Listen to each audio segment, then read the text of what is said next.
Welcome, welcome.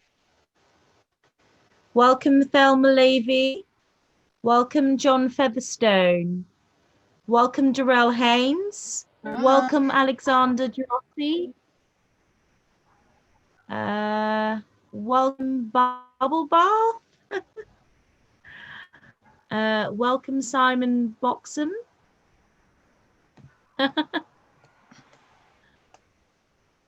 We're just waiting for a few more to join us.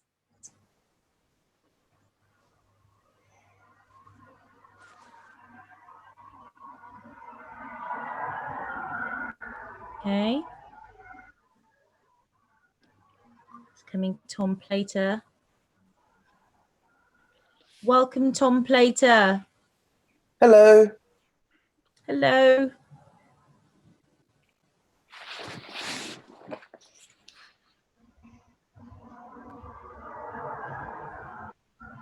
Just checking my message to see if anyone.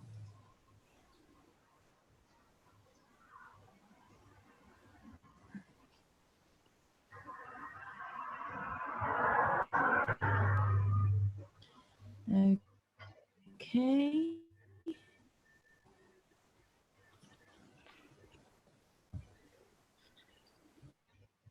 Hey, well, welcome, Helen Oliver.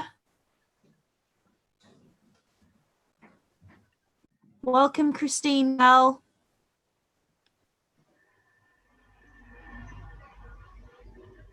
Hello. Oh, everybody's appearing now.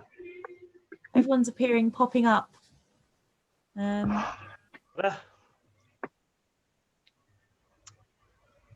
Submitting. A couple more. Welcome, Helen Oliver. Welcome, Tim Williams. Welcome.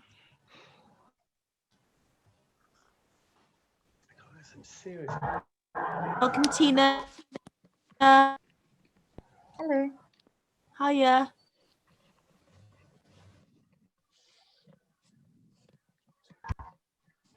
Hi, John Featherstone changed to Sue Featherstone.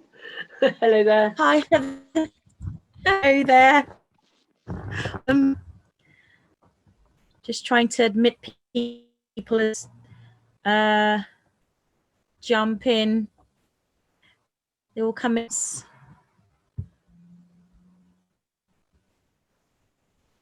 Okay, welcome, Councillor Daniel Allen. Hello. Welcome, welcome.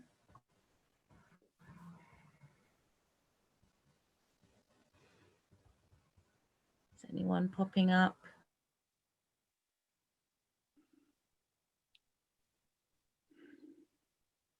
I'm going to give it 2 more minutes, respectfully, and then I'll begin. So I can officially say that I did give 5 minutes grace for people to join in.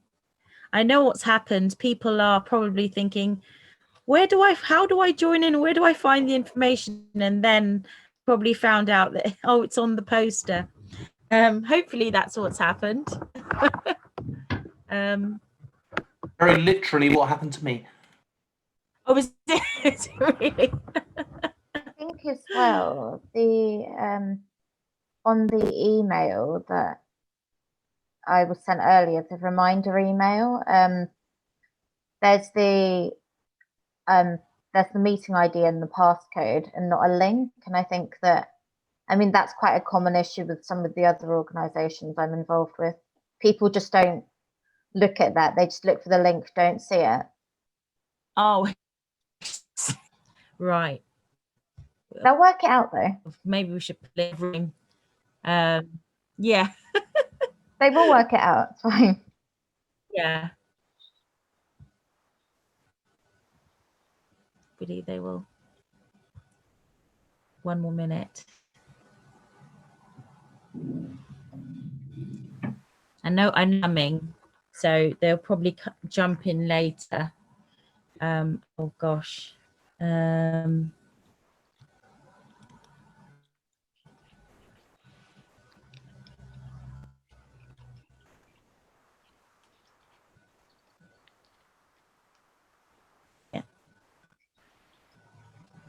I know we have more coming, because there's about 10 more.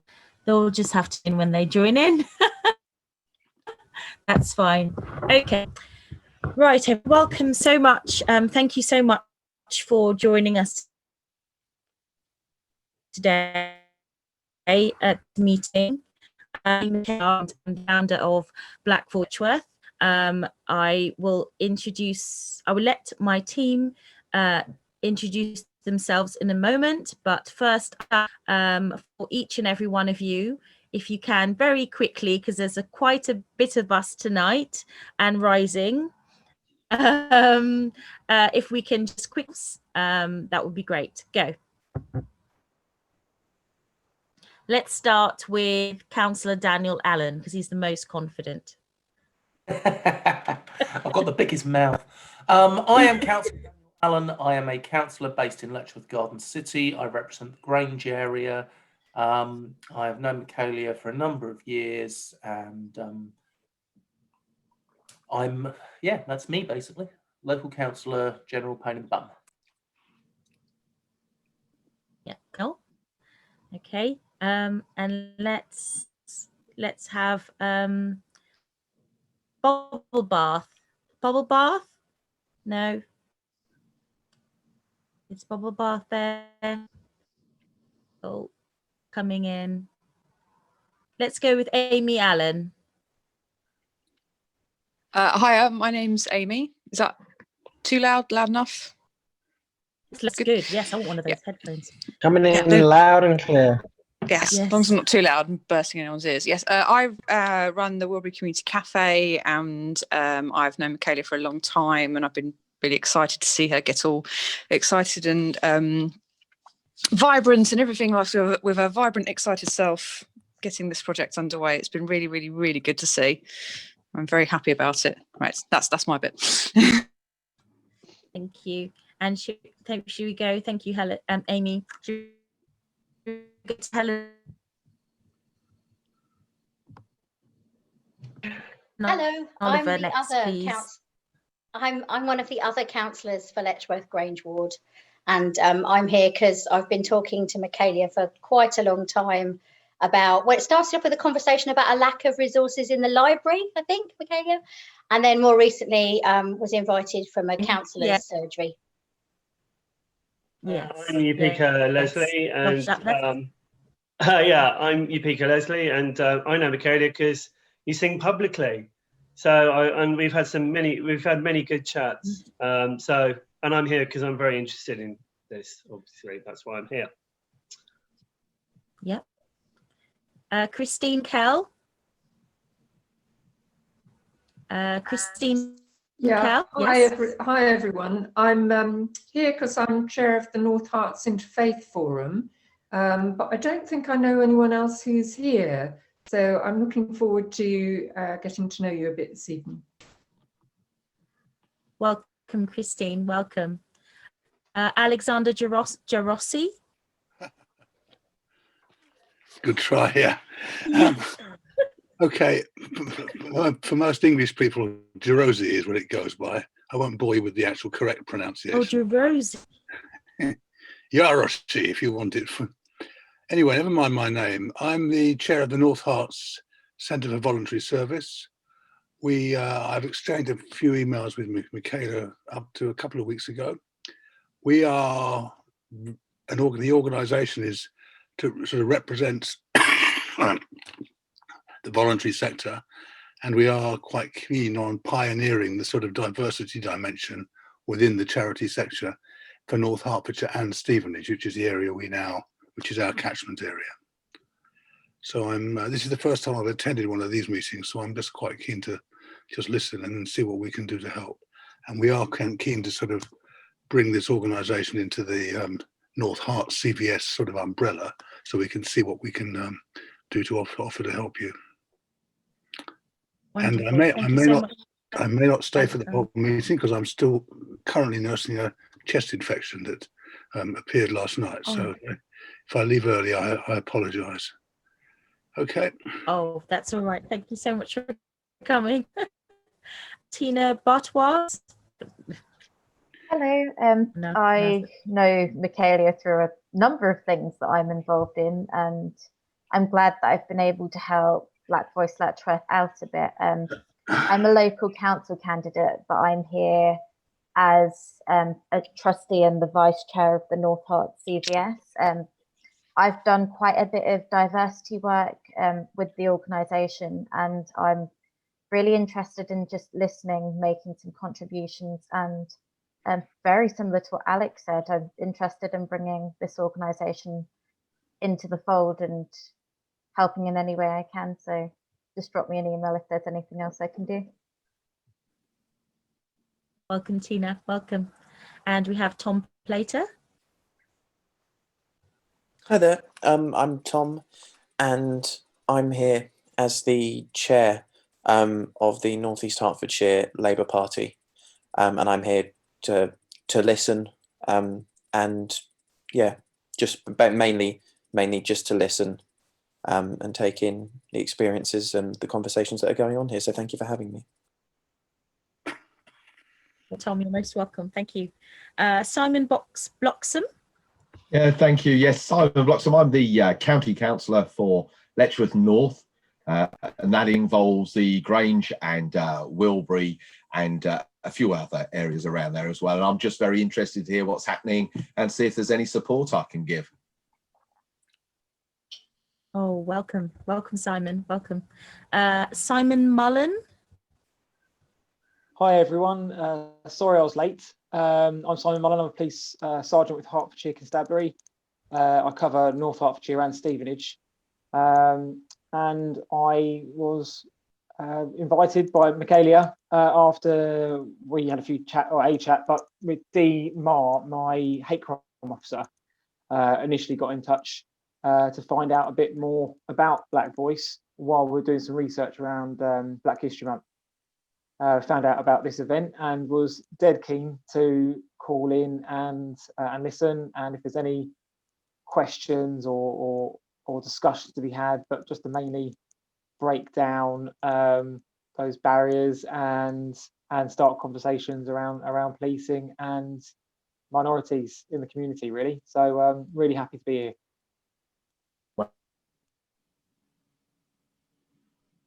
Welcome, welcome. Welcome. Do you want to just introduce yourselves to those who have not met you before? Victor's frozen. Victor, Sorry. can you hear? Hello. Oh.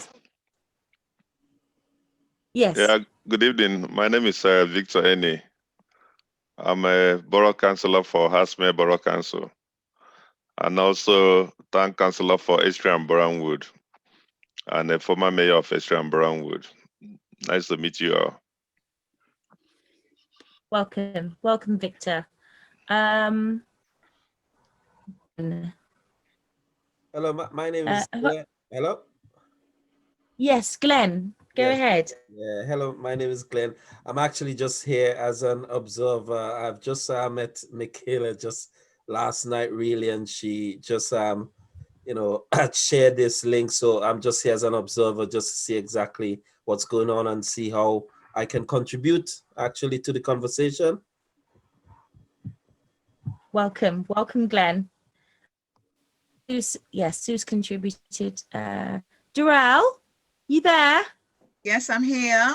I'm sorry, my video isn't working. My equipment is not really that good.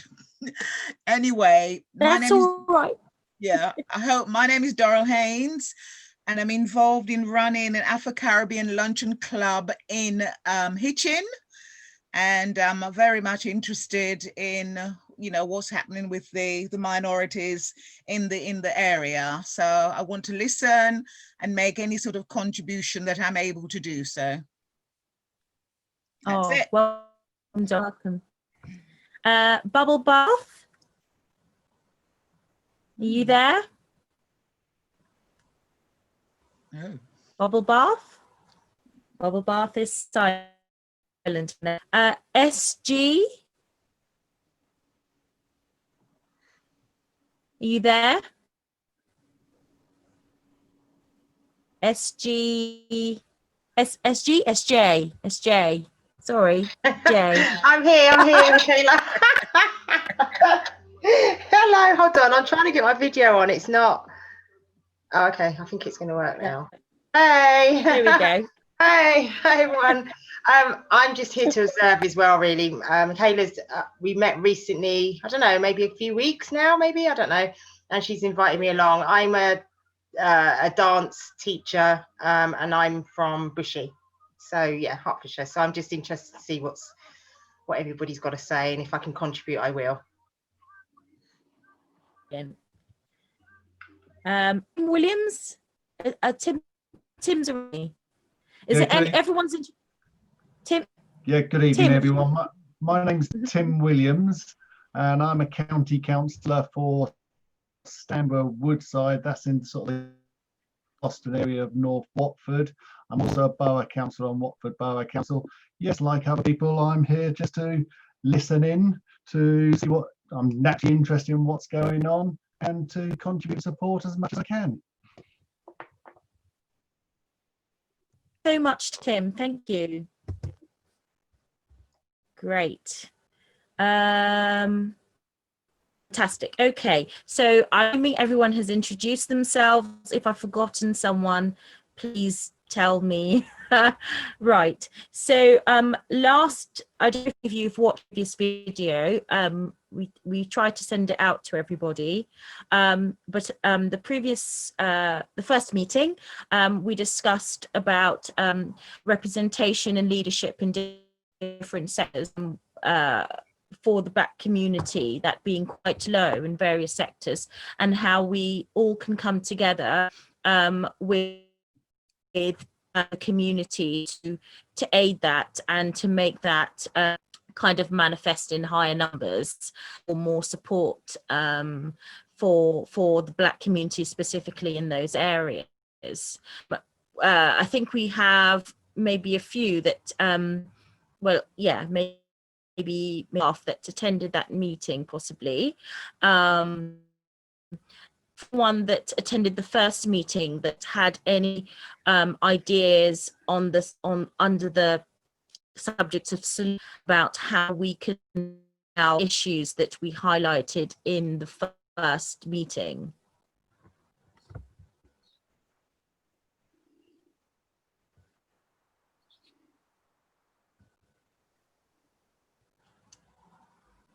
Anyone?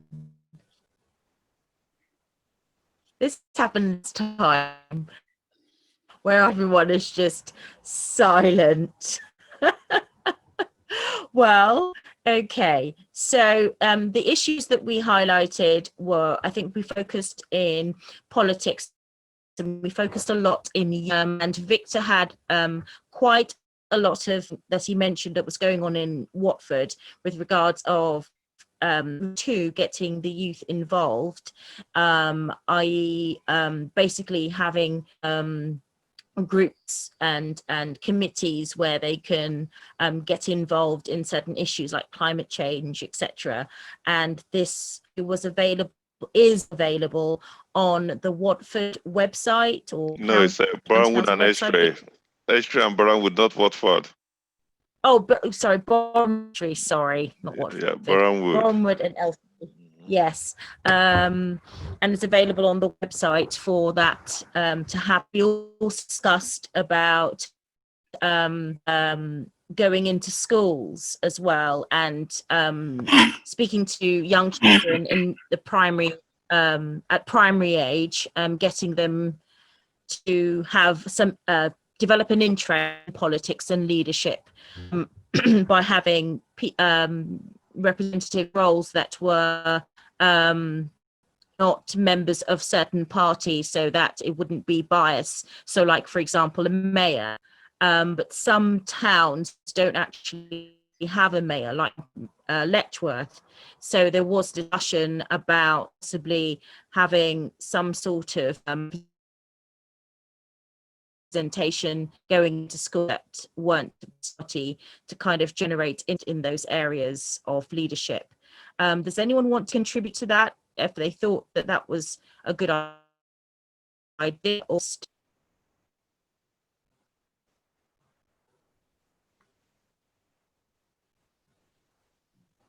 I'll contribute just a little something. I don't know if you discussed Politics Week at all, which happens every year. Yes. Mm-hmm. We We did. In that case, I'll leave that there.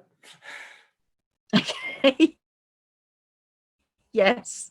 With regards to Politics Week, I think we discussed it isn't this year. It wasn't it couldn't, that the events that was created couldn't go ahead due to COVID, obviously. Understandable. I think I'm not sure how long the Politics Week has been going, but it just seems to be that presently is in general. I don't think that unless you're looking for that information, you're able to find it. So with Blackpool, because they're generally, you know, really right at the bottom, they're never going to kind of look for those things, because those spaces that they are really not for them, because they're not promoted in that way.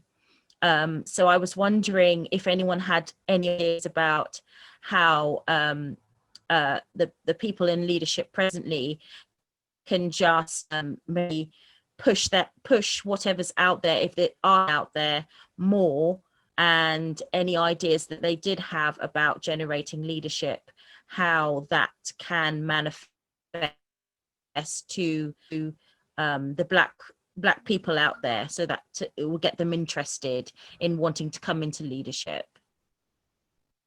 I did the thing that you told me to, Michaela, which was unbearably awkward, which was to speak to everyone I know who is black and ask them if there was anything I could do, or if they were interested and just didn't feel welcome, and generally had a really awkward, excruciating, I'm a white person telling you ought to get into politics because you're black conversation.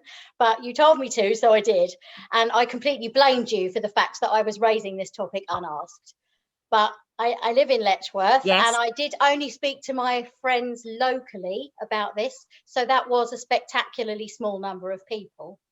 But it was pointed out to me that in September, Luton welcomed their first black and female mayor, which was pretty historic. And Luton have had a black mayor before that. Was their mayor before that black and female? Only female, no, but male, yes. They've Okay, had so Luton are doing pretty well there then. But I mean, yeah.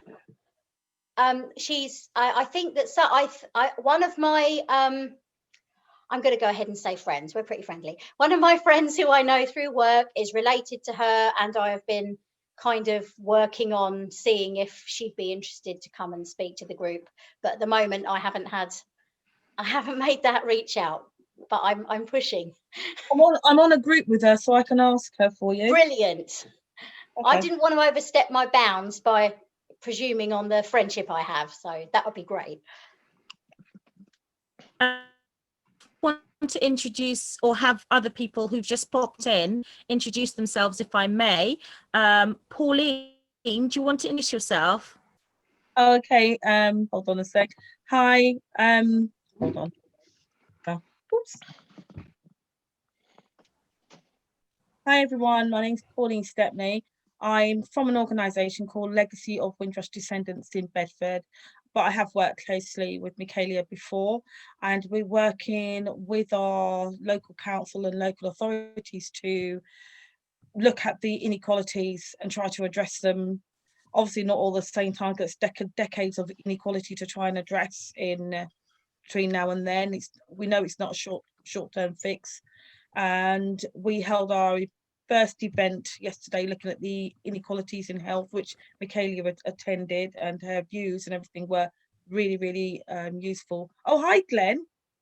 Hello. Yeah, Glenn was there as well. But it was it was quite good. It's not going to stop there. We'd like Michaela and Glenn to come back actually, because their views are really welcome. But it's just small steps and positive steps with action plans, and I suppose that's what we really need. Yes, welcome. Councillor, I'm sorry. Councillor Favour. Okay. Councillor Favour, are you there? Yeah, I'm here. Hi. Hello. Hi. Welcome. Would you Thank like you. to introduce yourself? Yeah, my name is Favour. I'm a councillor in Watford. I'm the deputy group leader for Labour group. For Labour? Yeah. Welcome. Welcome. Thank you. Right. Is there anyone else who's come in that please do say in as they pop in. Right. So at the, what we were talking about just then is about the injunction. Oh, here's someone coming in.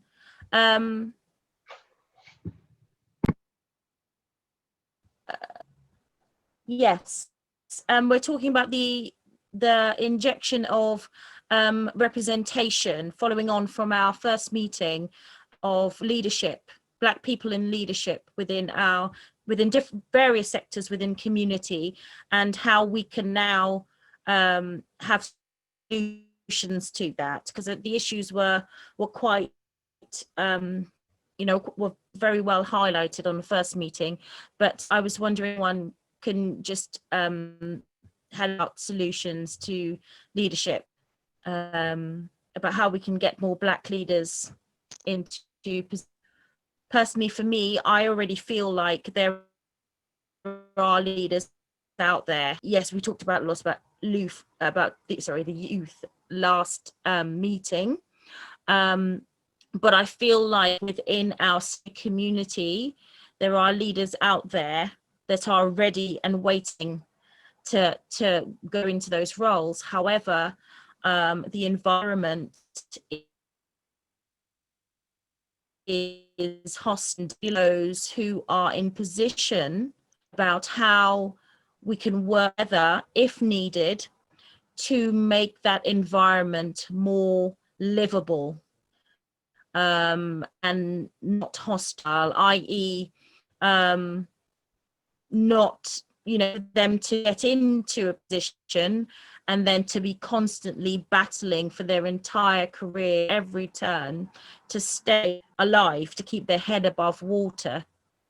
Point where at the end, where say they're in their 30s, to be at a level they aren't or don't want to bother, because it's just another 10 years of more being good, and etc., etc., etc., in the various different ways it comes in. Does anyone have any ideas about how we can devise? Amy, do you want to take this one about accountability? Yeah, so I did briefly discuss this in the first meeting, but obviously a lot of the people present today were not in that meeting. Of basically, we can't send Black people into leadership if we're just going to open them up to discrimination, which it will happen either way. But we can't send people in if there's no way of reporting these incidences, if there's nothing in the, I'm not fully clued up with how it works, but if there's not policies which say, racism, discrimination is wrong, this is what we will do if it will happen. So I feel like maybe an action for some people is to go find your policies, go see if anything's there. If it's not there, what can we put there? So, yeah. May I come in there, please? Michaela. Yes, Victor. Yes. What is your group doing to educate the young ones to get involved?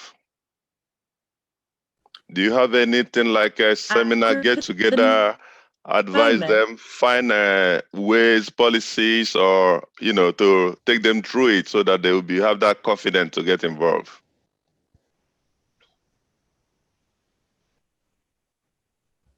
Yes, that is something that we we quite a few ideas. I actually have 10 or 20 actually, but I was told not to say any of it. It wasn't fair on you guys in addition who have the and probably the probably better ideas than I would even have about how to do that. But Black Voice Letchworth, we have a ton. I know I personally have 20 list of 20 ideas to do it, but I'm deliberately refraining from them because I want to give the opportunity to hear what ideas the leaders had, if they had any. But yes, one of those things will be engaging the youth, even in COVID, with the importance of leadership and the importance of its contribution to our society, and through that generating interest. I do have plans for that, but I'm sharing them because I don't want to come all my, it's you guys are the ones in position, and you're seeing what it is and what it entails and what it can and can't do. So it would be great if you guys had any ideas about how the system that you're seeing, how it can be improved to support the Black voice. I think somebody want to say a word, Mr. Jurasi Alexander. He has been raising his hands.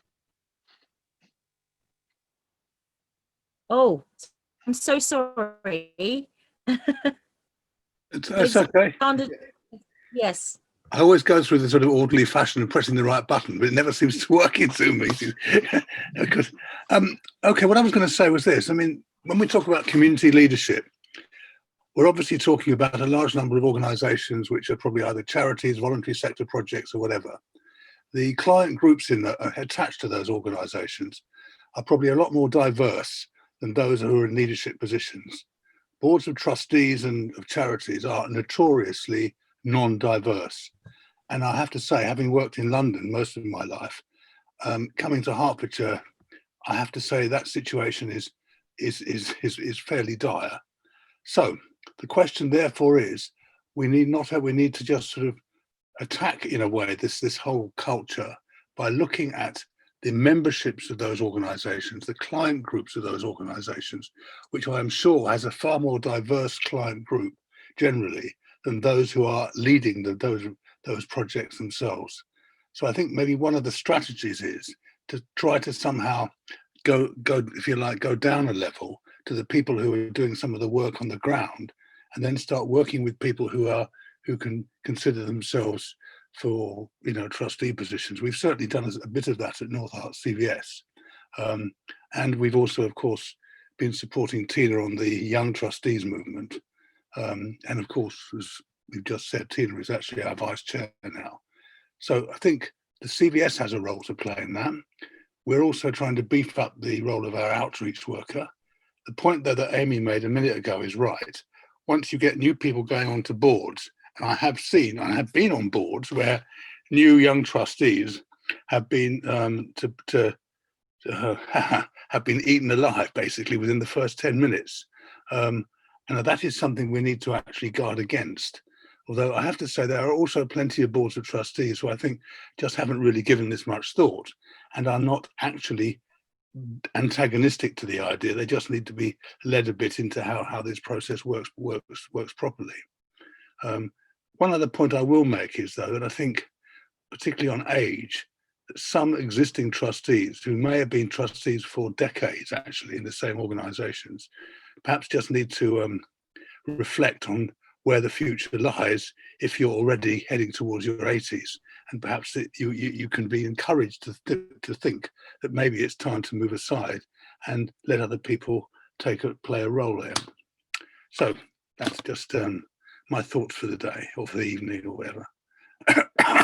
But Amy Allen, Amy. Sorry, I had to dart off for a second. Small child, didn't want to go to bed. I'm probably about to repeat half the things Alex has just said actually regarding to bring people in, starting off from the boots on the ground in the over in where I am, in the political organisation I'm in. trying to get people just involved at the start and then raising them up and up and up through things that maybe they didn't think they can do, and encourage them to do more. And then they get more involved and they see how the system works and they learn, because it's always best to come in like keen and on the bottom, then just quite quickly work your way up, especially when you're in a good group like I am. And also whatever political thing you follow, generally there are rules within your party to look after people, and you are protected for those rules. And we and people who have protected characteristics are that we enforce those rules. There's no toleration of anything, but there is nearly always some sort of underlying thing where you, like where Alex says about people who are older, who should probably just step aside and move over. They're much older, sort of in their 70s or 80s, and when it comes to like holding a position, that they could give up to a younger person who's got more, you know, that could be more representative, more involved, more knowing of the younger element. Sorry, I'm going to stop being a white woman taking up the platform in a minute, I promise. But it's just having more come in, and it's just taking our responsibility of looking after people as well. And I've completely gone off track now. I'll come back to you in a minute, Michaela. I'm sorry. No, you're all right. I know what you mean. Michaela, can I just jump in as well? I think yes. If you can hear me okay, I've had to move because the broadband's not brilliant. I think what Amy was saying was really good. And I think what I'd like to see something like this group would be is a group that challenges, because I think that's what we've got to do. I think Amy was absolutely spot on with what she said. And I think what organisations need is something like a group like this to challenge them and say, prove to us. Because if you ask them outright, they will say, oh yeah, we do this, we do that, we have inclusion, we have this, that and the other. But I think what we've got to do is maybe set some standards out and present it to them and say, well, prove them. Audit yourself against these. We will tell you what's needed. Now, I'm probably not the best person to come up with that content, but the group like this thinking together, I think it would be marvellous to do that. I've got Helen. You had something, you got your hand raised. Hi.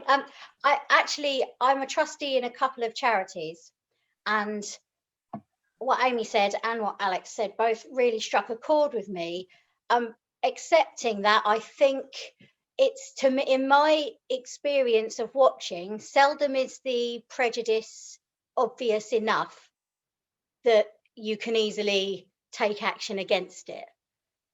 And it's less a case of existing trustee groups either not caring, because I really do believe that they do as a rule, or not wanting to change it, but they don't understand the subtle things that are excluding people. So they look around the room and the culture in the group is, no offense to anyone who might identify themselves this way, but an old white bloke. And that's the culture they want to maintain. And they're not even really aware of how people who don't fit in that box offend their sense of how it should feel in that room. They don't know that they're doing that. So it's very difficult for them to understand why they don't feel comfortable. I think that's one of the reasons that NHDC, some the Labour and Lib Dem groups pushed to, and it was, I think, unanimously pushed through, but almost unanimously at the very least, signed up to have all staff and councillors have unconscious bias training, because there are lots of biases we're not aware of. But in one of the charities that I'm a trustee, I have asked to have representation and diversity put onto the risk register, because I think that when boards of trustees are not representative of the people that they are serving, then that is a risk to that will weaken that organisation. So I've asked to have a lack of representation put on the risk register so that the KPIs have to report to that, and there have to be consequences when they're not met. Councillor Allen. Yes. Just wanted to say, you asked about policies. I've put a link on the group chat to the NHDC equalities policy if anybody's interested. Thank you. Amy? I know that Michaela, by the way, if you don't know, I am part of the Black Voice Letchworth team. We didn't introduce the team. That's my fault. So, Amy, do you want to introduce yourself? I do apologise. Oh, yeah. I'm Amy. I'm a student in sixth form, and I just do like communications and marketing for Black Voice Lectures. I'm the one that's been bugging you in your emails. But basically, I just wanted to say, because I know Michaela is very action focused with this group rather than it being just conversation. So I just wanted to pick up on a point. Lots of you were saying that you think we need to reach out to, you know, groups with people. So can we just think of some, like, can any of you councillors or, you know, leaders that are here today commit to doing that, making it an actual thing that you are going to do after this? Is you're going to find, you know, groups where there's more, you know, Black youth, Black people, and contact them so that, you know, they know these meetings are happening, they know that you run these opportunities, because otherwise it stays contained in this group. So I just wanted to say that is a potential action that could come. How many of you councillors told someone in the community that this meeting was happening today? I wasn't even aware it was happening, and I'm a councillor. May I come in there, please? You were yes, Victor. Yeah. Yes, Victor. Yes. In my community, I think I was even forced to form a group with my wife about. I'm from Nigeria originally, Nigerian community here. I didn't tell them today, but what I want to say is this, Michaela, I think you have to look at your organization to encourage the young ones, the Blacks. I think it's lack of knowledge, confidence to identify themselves, to be able to go into these roles, or leadership roles or political roles. I don't think it's, don't get me wrong, the policy is not great there. There's racism, okay. But I don't think it's right that we should wait for a councillor to knock on a Black man's door to say, we'd like to be a councillor, we'd like to join my political party. I think it's a bit patronizing, and I think if I'm in that position, if I don't fight for it, I won't value it. It's to have a level playing field for everybody to be able to get involved. If you force somebody to do it and that person doesn't want to do it, he or she will become a failure. I don't want to get a Black man to become a trustee and mess up there because he felt that I forced him or her to be in that position. So your group now needs to work on Black people. Let them develop the confidence. Go to the internet, pick up the policies. I think what is wrong with us is the issue is they have confidence that if we go there, we may not be accepted. No matter how long that's, you try, you keep on trying. If it's something you want to do. I normally use myself as an example. I could remember one of the jobs I was doing. I want to move to the next level. I must have done 4 applications and interviews. I keep on doing it. I say one day, somebody will tell me why I wasn't receiving, I wasn't being accepted. Although I know my job, my reviews were all good. Because I feel that I can do it and I want to do it. And later I succeeded. I'm not trying to say that there's no racism, don't get me wrong, as I said earlier on. But what I'm saying is, can you build up the youth like Amy here?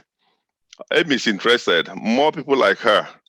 Then look for those policies that is an issue and we try to challenge it. But make them want to do it first. I don't want a Black man to be giving things on a platter so that because you're Black, that's why you are in that position.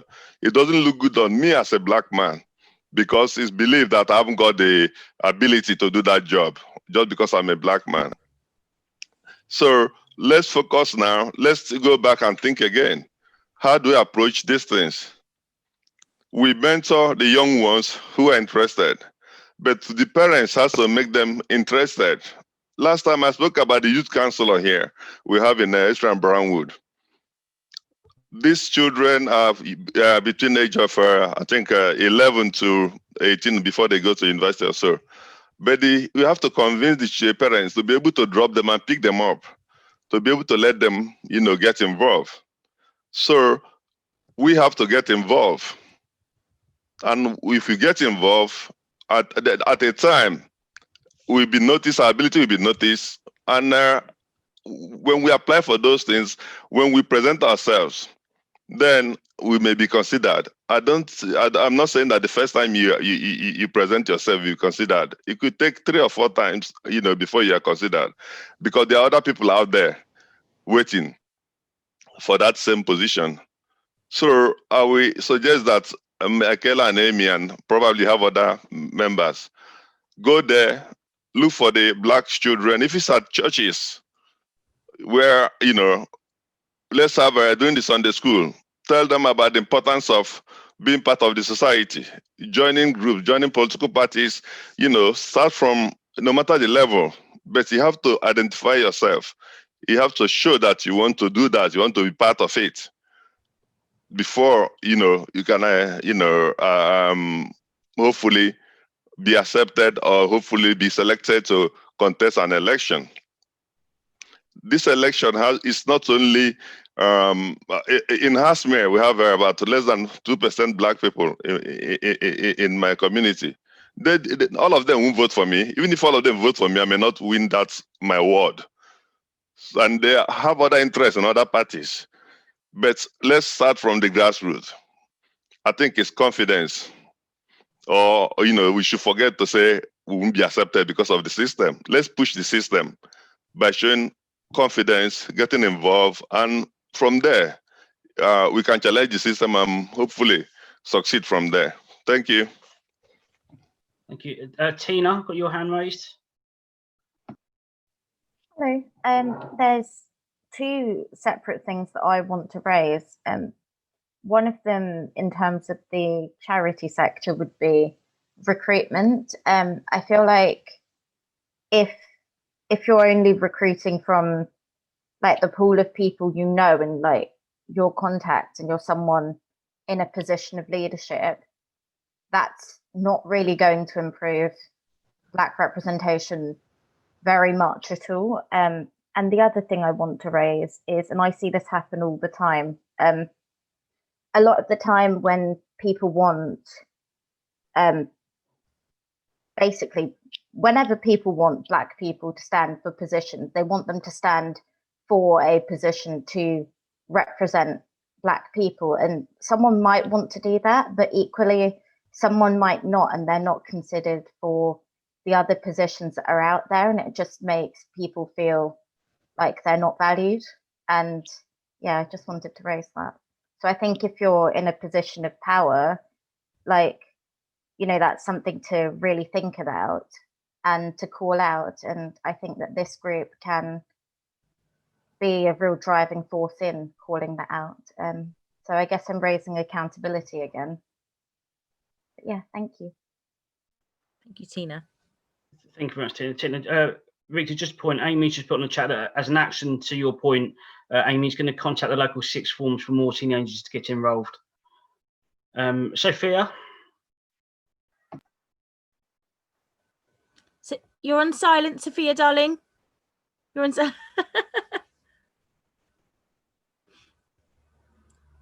You're on silent, darling. I was just going to go through the chats, the comments that were on the chats. Yes, that's the point I was going. But there were there are a couple of others. Do we need to bring up voting practices for political groups? I think the last comment was bringing up bringing in bias to political groups, and that did not help. That was from Simon. So Simon, if you could elaborate on that, please.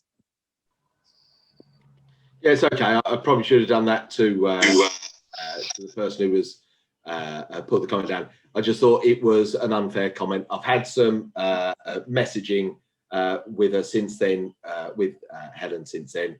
All done and dusted. Thank you. Okay, he's updated it. Everyone, can I just remind you just to click on when you had your hand, can you write it down again for me, please? Thank you. And when you're not speaking, to be on mute, if you can, please, just for the feedback, if possible, as well as that. Thank you so much.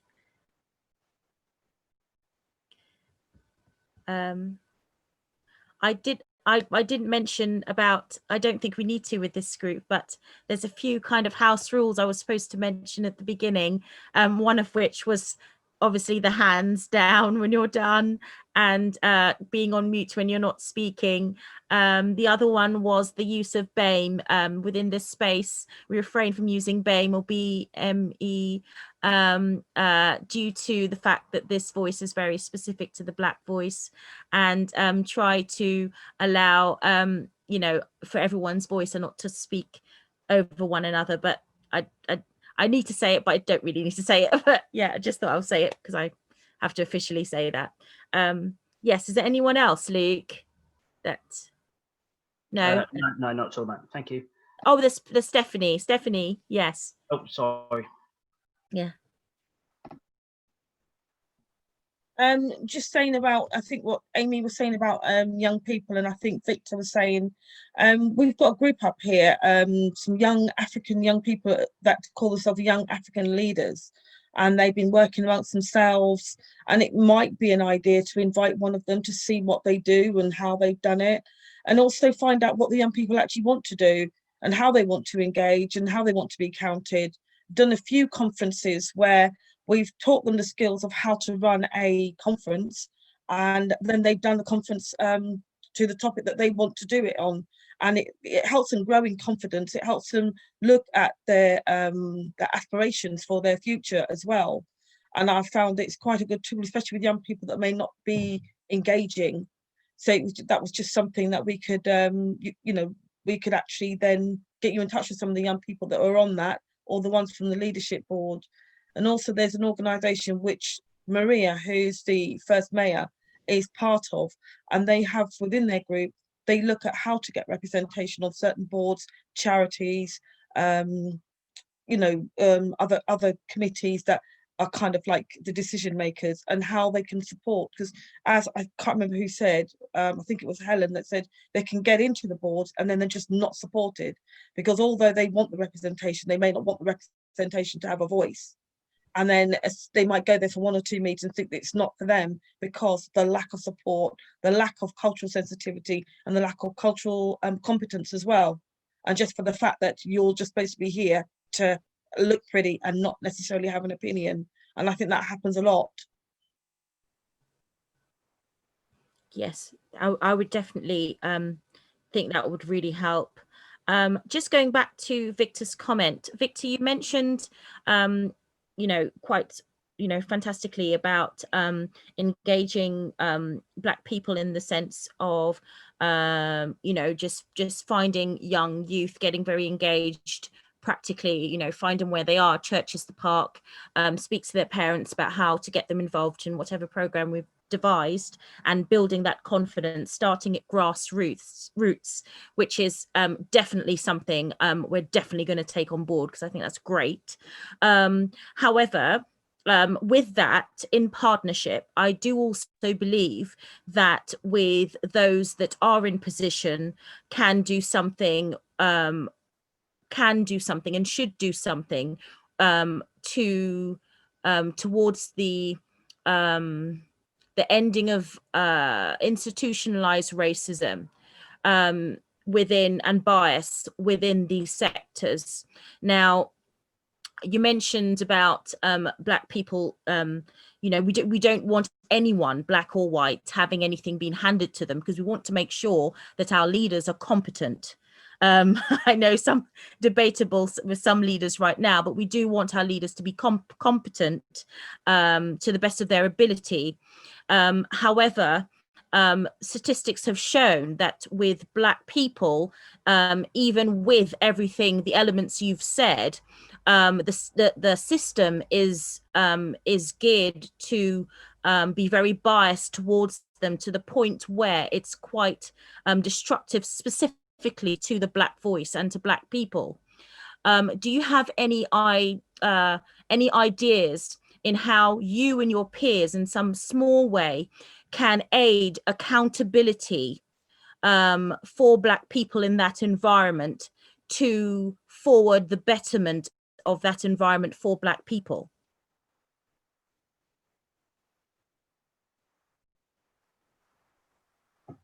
Got Amy Allen there. Amy? So two things, and I'll go with the most immediate one first. Platforming Black people within your organisation, stepping aside, letting them have the platform so that they can speak. Another thing is something that I've seen some men do for women, which is very helpful. Sorry to the men in the group and such, when women get talked over or their idea gets spoken about later and then it suddenly seems to be his idea. So accounting for the person's idea in the first place, bringing up what that person said, and maybe using that, should it be necessary to use your white privilege of people listening to then go, oh, I think this is a fantastic idea, we should definitely go with this, and bringing it in and really reeling it in and making it so that that person is brought in, noticed, noted and considered for their contribution. It shouldn't have to happen that way, but sometimes there has to be some form of platforming involved and the consideration. It's just listening and taking on those ideas and working with them, and me thinking outside of boxes and bringing in that diversity and actually listening to people. The other one is I was just thinking earlier, was that I don't know how doable it will be, but is there in any way there can be, I'll maybe put this towards Amy here and possibly the other councillors in the room, about a youth council for the Letchworth North Herts area. Just wonder if that might be a consideration, so that there is a group, a youth council that can represent and bring forward that voice for some of us who might be a bit more out of touch. And also, yeah, I'll just put that to Amy and I'll stop talking. So, Councillor Allen, you had your hand raised for that. Was there? I did. Yeah, there is a youth council. I don't know very much about it. It's not been particularly well presented recently. But yes, there is a youth council for North East Hertfordshire, and there is also a much more vibrant one in Stevenage, I believe, but I will put the floor across to anybody that knows more than me. Great, thank you. Helen? Sorry, it took me ages to unmute myself. I guess there are two things. One is, being as I am a white person and there's Black people in this virtual room, I think the first thing I would say is, what would help? What would you like me to do to help Black people that I'm in rooms with feel more welcome? Because I feel like the first thing I should do is ask and then do what I'm asked. And the second thing is, I'm not sure how this room always operates as if it is universally accepted that there is institutional racism in these rooms. And I'm not sure if you asked anonymously as Black Voice Letchworth any of the groups and gave any of the groups of trustees or councillors or community leaders, gave them the opportunity to anonymously respond and tell you whether or not they thought there was institutionalized racism. I don't know if there would be that universal acceptance that it exists. I mean, obviously I think that there should be, and I do think it should be universally accepted, but I'm not sure that it is. And I think that might be the first barrier, because it's really hard for people to challenge biases that they don't believe they have. Thank you, Helen. That's a very Thank you very much. Tina? I just wanted to come in with what Daniel was talking about and say that there is a youth council in Stevenage, and they're really very active, and it would be worth reaching out to them. Personally, in terms of my role in the charity sector, sorry, Tina. Sorry to stop you. You did say this at a previous meeting. Could you mention the name of this youth just for the other leaders here, the name of the youth, do you know the name of the youth council in Stevenage? Are they just called Youth Council Stevenage? No? They're linked with the Borough Council, so you should be able to find the details on the Borough Council website. Okay, sorry, thank you. Yeah, that's okay. So I was just saying that as a trustee and a vice chair, part of my responsibility is to hold, it's to hold the organisation to account in multiple different ways. So I think that a lot of self-reflection, is due in terms of these biases, because you just have to do that, or there has to be other people who are willing to do that in those positions, because we can't go on in the current situation that we have.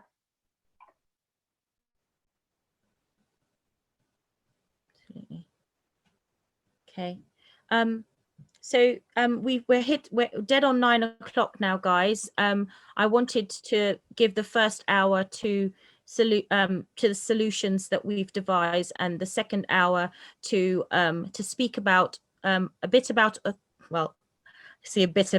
but to give the authority. I wanted to speak about authority tonight, and also to speak about anything else that Sophia, yes, sorry. Sorry, just before we move on to finish off, we just need to go through the chat. Yes, we do. There was an important comment from Amy saying, rather than phrasing it as using white privilege, we should think about it as giving up white privilege, because obviously we don't want it to exist. Okay, so that was one of the comments. Glenn's made quite a few comments. I think I am mindful that if a particular group is singled out for inclusion, there is a likelihood that the group can become the object of opposition and resistance. Individuals sometimes need to be pointed in the right direction of development because they may simply be unaware of their potential or how to maximise their potential. Tina commented that there's one in Royston. And Glenn says there's usually opposition in the first place. This is Pamela. There is usually opposition in the first place. It's not a case of being singled out. If that stance is taken, nothing will ever be done. We need to look at support that is needed. And so there are sort of some differences of opinion in terms of how we tackle the problem, but I think all of those comments are actually valid because it depends on the strategy that we choose to take in the first place.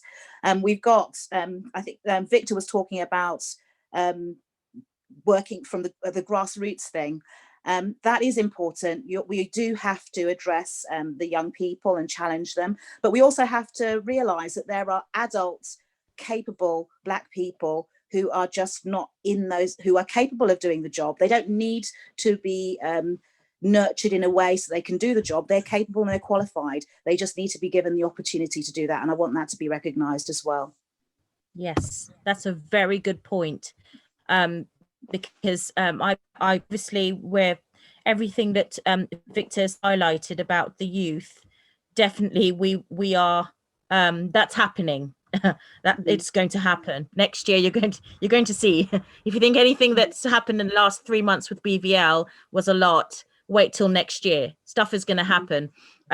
But there are leaders right now. There are leaders right now that I would vote for today. That I will put names as soon as they're there, I would vote for them. But why aren't they applying? Why aren't they going into those spaces? It's because the environment is not for them. And yes, there's gumption and there's get your head down and go for it, go through it, but and that's great. I was raised that way. I explained that on the first meeting. I was raised that way. Yes, there's racism there, but you go through it. It makes you harder. It makes you stronger. And then my dad said exactly what Victor said, actually. He said, then he said to me that you will, what's the terminology? He will say that, it will be like you deserve it. You've worked hard for it because you've gone through all that trial, and that's wonderful. However, that is not the norm, and that shouldn't be the norm for anyone, really. Obviously, hard work is hard work. We're all things you need to graft at that are hard work, of course. But the hard work that Black people have to go through in every sector is just, for want of a better word, and I hate to use this word, but it's ridiculous. It's in some sectors, it's fatal in some sectors, really fatal, and not just physically, mentally, emotionally, sometimes at the same time. You know, it's just not right, and that's what that's why we're here. You know, we're not talking about, you know, just people just being lazy or not wanting to work hard or go through something that's difficult, you know, due to the society we live in. We're talking about fatal statistics that are actually hurting and harming Black people. That's why we're here. And that is what I think that we need to fight against. And bias, systemic racism, these attitudes within these sectors, employment, authority, health, politics, leadership, are fatally destroying the Black community. So the points that we've made today and the great solutions that we've you know come from many of us today, from Amy, from Victor, I think that definitely BVL are going to be implementing them. Thank you so much. But I really do believe that you leaders also need to do that in partnership as well, because it's not going to work if we're gearing our youth up with the confidence, with the grassroots, with keep your head down. I know it's difficult. I know you're the only one, but keep going, keep going. Yes, if you get knocked back 50 times, you keep going. Yes, but we need you at the other end fighting too.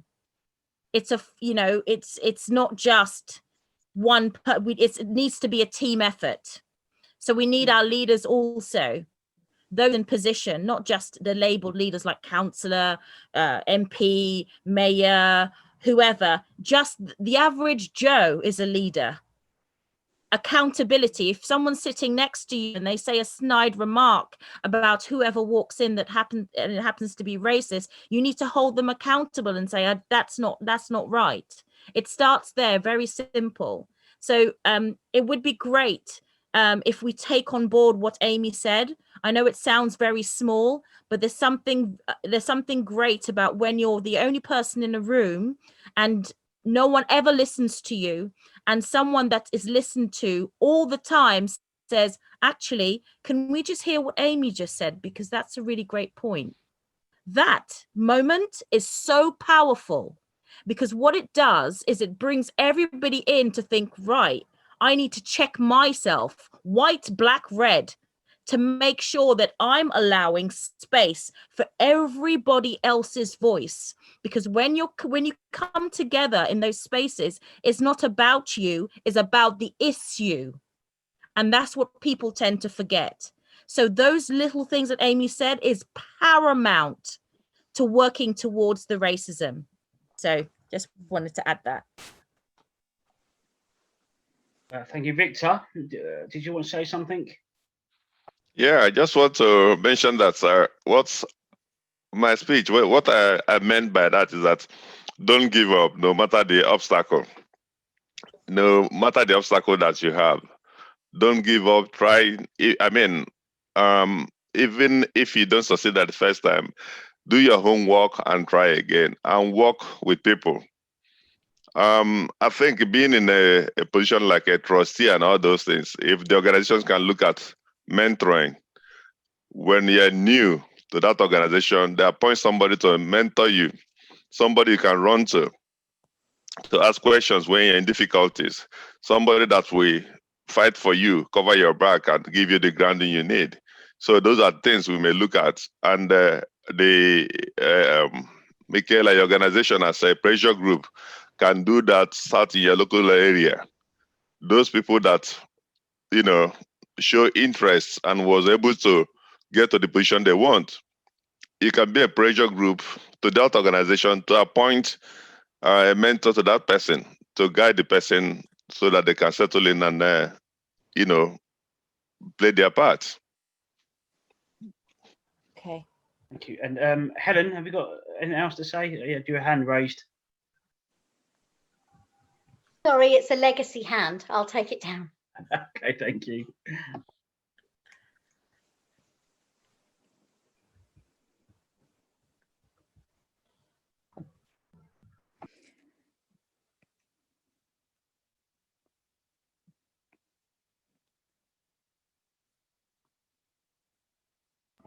Sophia?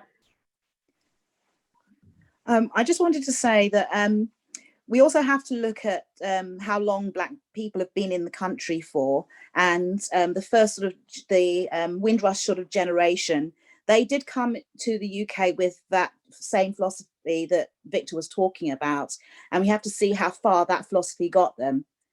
It got them quite, got them quite a way, but there was still, there was still that glass ceiling. So working hard is great. Working hard, a few people might slip through, and that's exactly what's happened. A few people have slipped through, but without dismantling structural racism, we are never going to be able to have a sort of level playing field where people can join in and be accepted and be able to work in the same sort of way as everybody else. We've been here a really long time with our heads down, working hard. And what's happened is that the young people have seen that working hard from their parents' generation didn't get them as far as it should have. And they've become disenfranchised, and they've become disengaged with certain aspects of society, because they haven't seen all the benefits that they believe that their parents' generations were deserving of. So it has to be more. I believe that it has to be, yes, you obviously have to work hard. Everybody has to work hard to get anything that's worthwhile. That's just something that just should happen anyway, regardless. But we need to look at what systems are in place that stop you from progressing despite the fact you work hard. Because we have a lot of hardworking Black people in this country, whether it's people who do sort of menial jobs, whether it's people who are doctors and lawyers and teachers, they all know how to work hard. What are we going to do for them to be able to realize the benefits of working hard? Thank you. Councillor Favour? Thank you. I'm really glad I'm in this meeting tonight. I just happened to hear by accident, even though I'm a councillor, I'm the first African to be elected in Watford Borough Council. Thank you, Michaela and Amy and everyone that set this up. And thank you, my big brother, Victor, is here. I wanted to respond to what Sophie is saying. Sophie is making a very important point. Why do we as Black people need to work excessively hard to get anything, to get the things that are given for granted? There's something called white privilege. We can't run away from it. The fact that your skin is Black already puts you at a disadvantage in so many issues. I work in NHS. I know some of my colleagues that are managers like me, they are not half as qualified as I am in the qualifications I have. And they got these jobs on a platter of gold, but I know how hard I had to work to get to that point. It's extraordinary to think about it. I know how hard I had to work to be selected and be elected in Watford Borough Council. But what is critical, and that's the lessons that we need to learn, is there's something called the subculture. And in the subculture is where the networking happens. And this is something that this kind of platform and forum we have will enable for us. We need to begin to harness the power of networking. Because regardless of how hard you work, there are spaces where we are not occupying, and we need to occupy on those spaces. If you look at NHS, for example, 30% of nurses are Black nurses. If you look at how many percentages, especially in Hertfordshire, I work in HPFT, how many percentage are at board level? There's no Black, there's hardly any Black director we have. But then 30% of the staff that are in the nursing and HCA and all that are Black. And we work hard, and they said we need to recruit more Black people because they're loyal. We need to keep them. They stay more than 5 years and the others jump off. And I asked the question, Why are we loyal? What's that about? And when you begin to unpack it, you begin to see the nuances around these issues. Why we are loyal, why we seem to be loyal is because the opportunities to move quickly is not as easily available to us as it is in our peers. That is why we appear to be loyal, nothing more. If it was easy for us to move across so quickly like our peers, we wouldn't do that. But we remain in one position and be doing interviews 4 times, like Victor said. You know, while a white person will do it probably once and receive coaching. Even before doing the interview, they already been coached. So we need to begin to unpack these things and begin to look at, it's good to work hard, but where has it taken us, like Sophia said?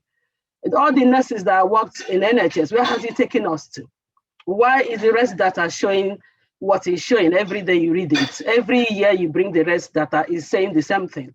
Why are our children more disproportionately in care in the care system? I'm a social worker, so I know that. Why are we disproportionately represented under the Mental Health Act?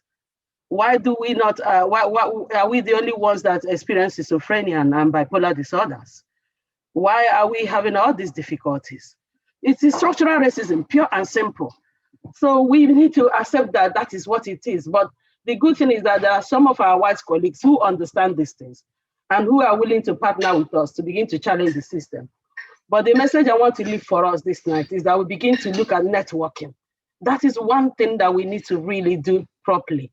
Those of us that are already councillors, our leaders and all that, we need to begin to provide mentoring to other people, not just the younger ones. There are also other adults that are equally qualified to enter the system, but they just need just a pragmatic approach to encourage them to get into the system.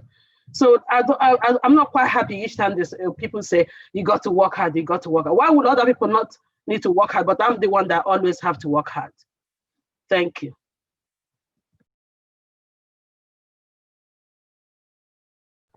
Sophia, did you need to come back to anything? No, so your hand is up. Okay, no problem. Tina? Thank you. I felt like that really spoke to me. Like, I just, I want to make the point that it's so often non-white people are doing so much work, like so much more than their white counterparts, and yet, they continue to do it, and they're never given the title or the status to go along with it, or even credit for their work. Someone saying, this person did this, it was their idea. That just doesn't happen. And it just feels like an endless cycle. I also wanted to say thank you to Favour for sharing that. Thank you, Tina. That's all the hands raised. Okay, now. Right, authority, let's get into it.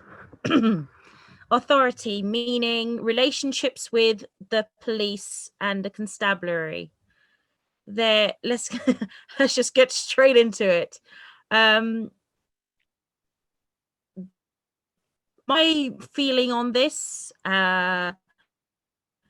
is the general consensus is there is a definite reluctance between the Black community and the police. The relationship has not been great. The relationship is still not great. And for the betterment of all our sakes and society, what would you say forward to bridge that gap? I'll put it out there. Yes, Pauline. I don't know whether it's about bridging the gap. Do you have an IAG? I'm sure you must do. Do you have IAGs in Hertfordshire? Independent advisory groups? No? I don't know of them. I was hoping police, and they normally consist of ordinary citizens. And in Bedford and Luton, they've tried to make it as diverse as possible. But what Right. we found is that you can also have lay visitors that go and visit the police stations, and it's best to always visit them when they're just about to do a shift change, just to see how they're treating people. I don't know if it necessarily would break down the barriers, but it might keep them on their toes with regards to how people are treated once they're there. And again, we've still got the huge figures that, I think it's like 5 times black young people are 5 times as likely to be stopped by the police. So I think there needs to be possibly have somebody from the police here and ask them, We do have one here. Simon, sorry, we have one. Simon, he's got a uniform on. I didn't even notice. Simon's there. Simon, It's not his costume, it's actually his uniform. I couldn't tell what it was, I'm so sorry, Simon. Simon has got his hand raised. Simon, would you like to join in? Find the unmute button. Hiya. Yeah, I mean, really, really good point. So I need to look up what a IOG is, because we probably do have something like that, but just a different acronym. Let me put my hand down. Hang on. IAG. Mobile. So an IAG. Okay. Lower hand. So yeah, I mean, I feel quite passionately about the scrutiny and the transparency of what we do, and that is the foundation for trust with policing in all communities. But it needs to be the foundation into repairing the relationships with black communities, and we have black communities in North Herts. It's quite funny. So during Black History Month, and this is how I first started talking to Kayla. During Black History Month, myself and my hate crime officer started doing some research, looking at our history and contacting some groups and speaking to the other police officers. And we had a sit down lunch. We've got a staff association called HBAPA, so it's the Herts Black and Asian Police Association, and we had a little sit down lunch and a chat with them. They're a county-wide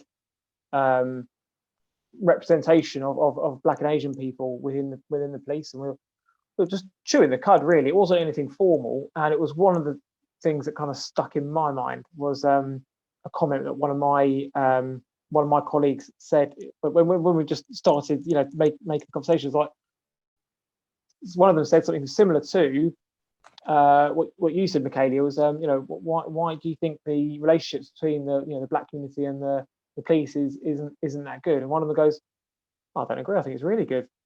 And it's a white guy, obviously, but it made me blush a little bit. And I think that's where a lot of it comes from, is a level of ignorance. And actually, Michaela and I had, when we first spoke, we had a really good chat about perception. And Michaela told me a personal story about interaction with police, and helped me really understand, actually, as a white guy, as someone who's done the frontline stuff in the past, the perception that I have as an interaction with a police officer is completely different to Michaela's or any other black person's, because of history, because of the news stories we see, because of Stephen Lawrence, and also because of the influences you get globally as well. Breonna Taylor, George Floyd. We have two communities now. We have our global community, and we have our local community, and we are all much more affected these days by what happens globally because of social media and international news and availability of information through the internet.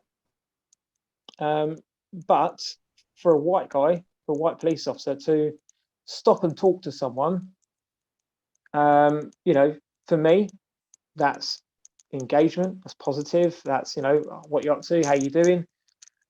For the white guy I've stopped, they might see that the same way. For the black person I stopped, they're scared. Why are you talking to me? And it's complete ignorance from the police point of view. Actually, do you know what? There's history there that I don't appreciate. I don't have that appreciation for the context to which that police interaction has happened. And there is repair work to happen. And Michaela and I have spoken before this about, well, what does that look like? And it's like turning the Titanic. I don't think two people can do it. It's influencing groups and generations.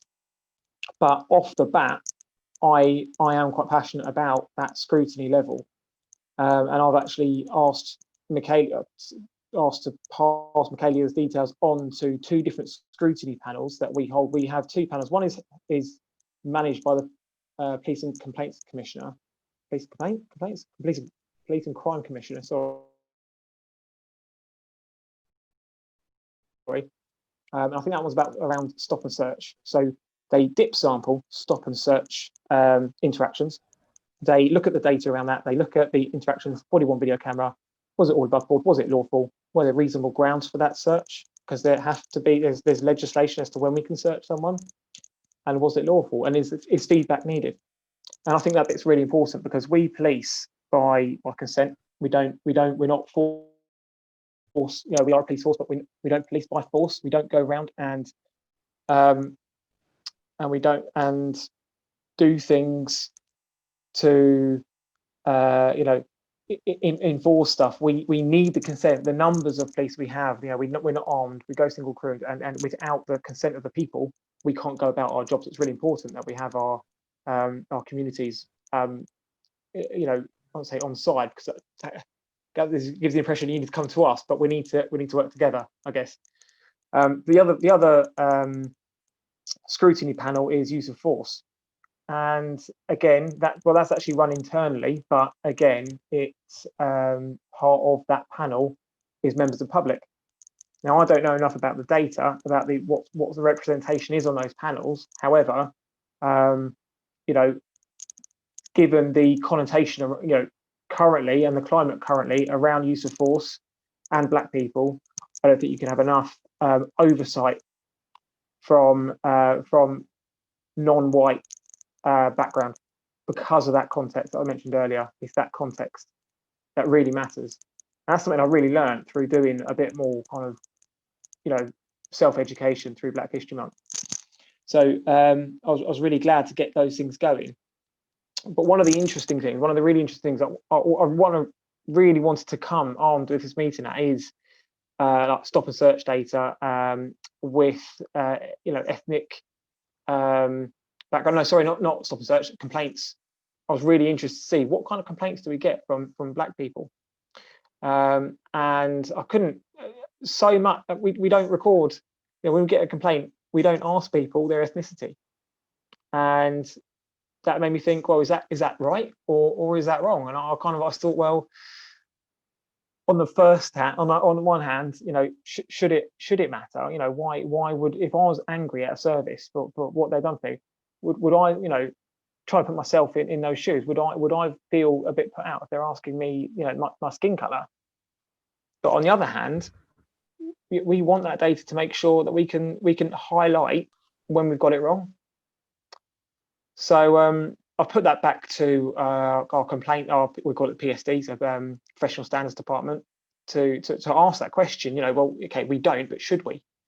Because I feel like actually we could do a lot more learning if we knew a bit more about the complaints that we get and the background of the people we get them from. So I've digressed a little bit, but yes, we do have a level of oversight.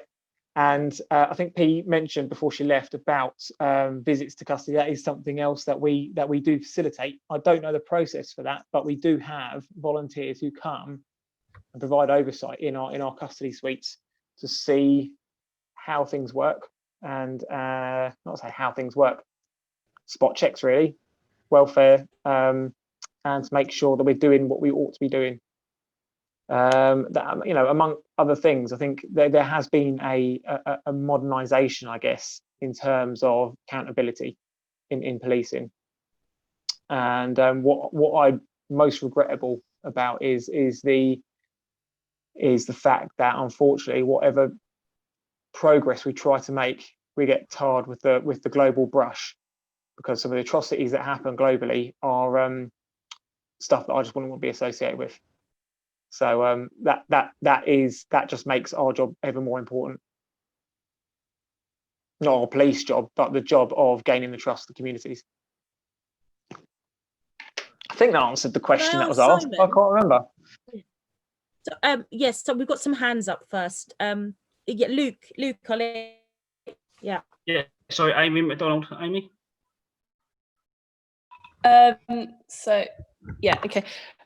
Firstly, I do think it's important that I declare, I suppose, that, you know, I'm someone who thinks that the police is a system that I think it's broken. I think it's beyond reform and a new system is needed. But I am going to say that in terms of reviewing stop and search, firstly, obviously you're not going to release videos of individual stop and searches, but like, guys, do you think it's lawful?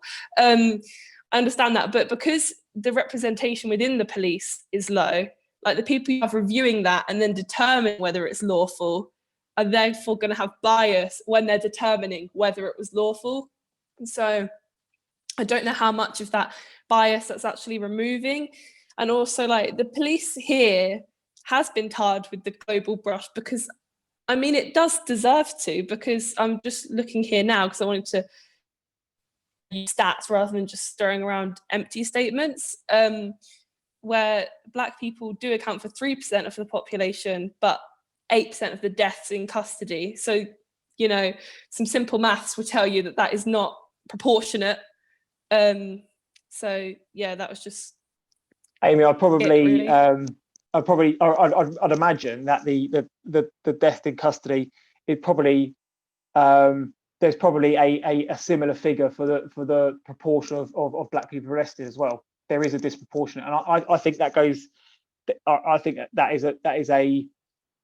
there is a lot of reason. I think you could summarize it as around the privilege discussion we had earlier. You know, if you're Black, you're 50% more likely to be born into poverty, and there's huge links between you know, socioeconomic sort of levels and involvement in criminality. I think it's deep rooted into sort of the UK setup. But just to clarify a point, the scrutiny, it's an external scrutiny. So we might have quite low levels of Black police officers, and I'll go into what we're trying to do about that. But that's the reason why I mentioned it, Michaela. We rely on lay people to come in and sit in on that, and members of the public, not police officers, to review that body-worn footage. And it is we don't pick and choose what is reviewed. It's a random dip sample. It's not controlled by us, and there is a level of mandate required for the use of body-worn video. It's not a legal duty, but it's a local policy. And if there is a dip sample or an instance where it's not used, that has to be accounted for. And we do have technical issues. We do have defects and stuff like that. We are limited in terms of technology. It's not always 100% reliable, or things break essentially. So, but in the vast majority, it's there and it works. I think that's covered your points, Amy, but I can't remember. Did you bring up anything else? Sorry. No, so Luke can declare the next hand. Thank you very much. I just want to mention that with that Darrell on the chat says, but Black people in general are reluctant to engage with the police. There is no trust in the justice system. Mm-hmm. Yeah, I don't disagree with you. The trust with the relationship is, we try. Engagement is really important to us. We do a lot of our policing as a result of the information we get from the communities. If we're not getting that information, then we aren't doing our job properly. We a high level of amount of policing is done through intelligence-led policing, and police officers aren't the eyes and ears, community are. So yeah, I acknowledge that it needs to be better, and there are people with lots of diamonds on their shoulders trying to work out how and why to fix that. I think that's a bit above my station to try, but the best thing I can, I think we all have personal responsibility, and my pledge, my endeavour, is to do things like this where I can engage, where I can listen, have those not just have the conversations with Black community, but also we've got our own Black community. The Herts Black and Asian Police Association is a strong contingent of Black police officers. And I feel like it's really important to I gained a lot from listening to them. That their stories growing up, what the passion they feel about joining the police, and the reasons why, and even the negative interactions they had with the police before that. It's it's a whole different world to the one I experienced growing up.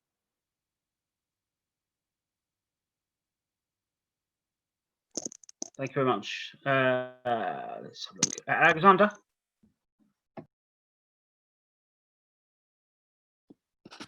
Can you hear me now? Yeah?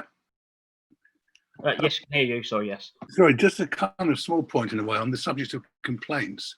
I mean, an old friend of mine who used to work for Mori said to me once, if there are few complaints, your service is either beyond reproach or you're running a service in which people don't feel it's worthwhile complaining. And I think really I've seen this sometimes with police representatives at these kind of meetings before. I think it's important that you don't put too much store by the small or relatively small number of actual complaints. And somehow those who are working on this issue need to develop a much wider range of tools to work out what the Black community feels about the police.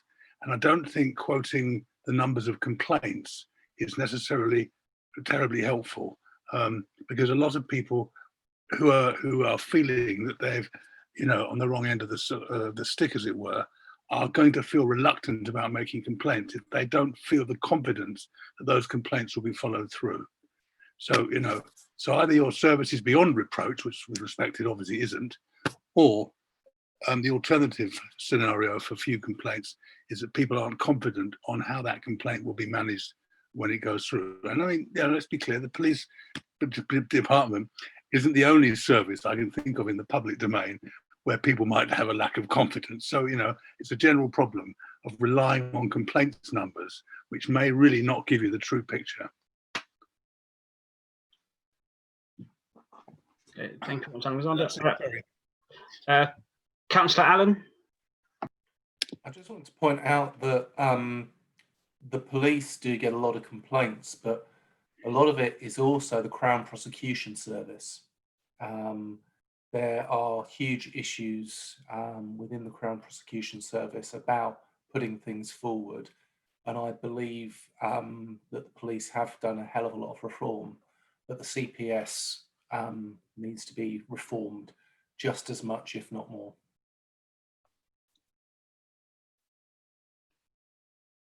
Thank you very much. And Simon again? Sorry, I'm trying to hit the unmute and the lower hand thing at the same time. Just to come back to Alex's point there, I just clarify, I don't know how many complaints we get. I don't have any numbers, and we kind of not looking at kind of that, like you said, that negative feedback. That's a really good point, and it's not something I actually thought of before. But the scrutiny happens from a dip sample as opposed to negative feedback from people, if that makes sense, to try and get rid of any, well, make it completely random for the best opportunity to find substandard work. But you're absolutely right. When I did start looking at complaints, and it's not something I actually thought about. So that's a good point, well made. Thank you. Sophia? You're on mute, Sophia. Sorry, I just wanted to go back to a point that Simon made about the numbers of deaths in custody of Black people being related to poverty issues and so on, criminality associated with those sorts of groups. Has there been a comparison to white working class people of the similar socioeconomic background and the number of their deaths in custody? And do you think that the fact that those same sorts of people are more likely to to feel comfortable joining the police force has any impact on that. Are you aware of the? Sorry, I didn't understand the question. Are you aware of the number of deaths in? Is I don't have that. Comparable for white working class people to the black poor community that have died in custody? No, I don't have those figures at all. Sorry. Yeah. I think. Oh, sorry. Oh, sorry. Sorry, I think you. No, I was just trying. The supermarket, isn't it? It's just a small delay. But please, you finish your point. Sorry, I was just trying to sort of explain my train of thoughts. If the problem is associated with being black, if you're more likely to be poor because you're black and therefore more likely to be involved in criminality and therefore more likely to die in custody, has there been a comparison to really prove that by comparing the outcomes for white people in a similar position? Right, I hear you. I get it. Yeah, sorry. I think I'm maybe I was trying to pick out one point of how I feel like, you know, privilege that we talk about is everywhere. I wasn't trying to focus that particular point, and what the point I was trying to make was that, just as an example, there's a disadvantage from the moment you are born. Yes. I wasn't trying to say there's a singular link there. I was just trying to say that the deck is stacked from day one, and the answer, I haven't done that. It's just a stat I know from previous research. I didn't come armed to this meeting. My main point with that was, I bet it's not just deaths. I bet there's a disproportionate number of black people arrested compared to the racial makeup. I bet there's a disproportionate amount of black people stop and searched compared to their racial makeup. I wasn't trying to make a link between poverty and criminality. Sorry if that was if I that came across incorrectly. Does that make sense? Yes. Yes, it does. Well, just on that subject, so we just had a chat from Councillor Allen, says that UK deaths in custody figures in the last 10 years, there's been 164 deaths, 141 are white and 13 black, 10 other ethnicities. But black people are twice as likely to die in custody. So, Jonathan, you got your hand raised there. Yeah, sorry, I haven't got the hand raise feature on my laptop for some reason. Yeah, sorry, I haven't spoken. I've been listening to everybody. I'm Michaela's husband. I'm also part of the Black Voice Lecturers. I'm curious about the education side of things. When I was a teenager, I remember having a police officer come into school, and he was in plain clothes, and he gave a long lecture about drugs and weapons and being in gangs and things. Does the police force now still go into schools and educate young people and try and engage with young people out within the school setting, rather than you see a young group of lads and you sort of approaching them and say, why are you not in school? Yeah, in fact, we've recently kind of stepped forward and tried to modernise a little bit. We've actually got a unit, a county-wide unit called the Schools and Gangs Unit, who are so it's no longer your safer neighbourhoods who are going, your Bobby on the beat, and they used to get out that little briefcase of, this is what marijuana looks like, this is what a knuckle duster looks like. Do you remember? I remember when I was little. I do remember that. Yeah. We try and be a bit more realistic about it now. There's what was seen as the risks, two decades ago is different now. The real focus for policing in schools is safeguarding, child sexual exploitation, criminal exploitation, gangs,